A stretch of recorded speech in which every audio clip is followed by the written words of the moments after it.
Nung si Jesucristo'y mamatay sa krus ng Kalbaryo, hindi lamang niya tinubos ang lahi ng tao sa kaparusahan ng kasalanan, tinubos pa rin niya ang lahi ng tao sa tanikala ng sumpa ng sakit karamdaman. Tingnan natin ang Isaiah 53 verse 5. He was wounded for our transgressions.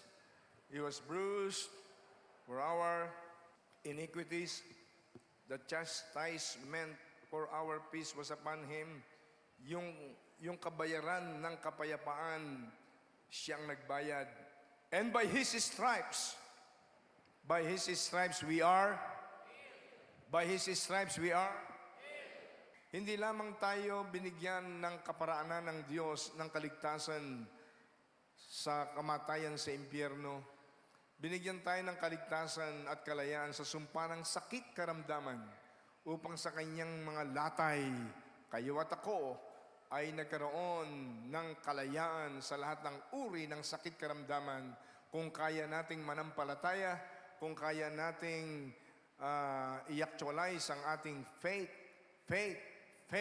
pananampalataya sa ginawa ni Jesus Christ sa cross of Calvary, ay mapoposes natin, maaangkin natin, makukuha natin, matatanggap natin hindi lang kapatawaran ng kasalanan at kaligtasan sa impyerno, makukuha pa rin natin ang kalayaan sa sumpa ng sakit karamdaman. Sa mga latay ni Jesus, ikaw at ako ay tumanggap ng kagalingan. Amen?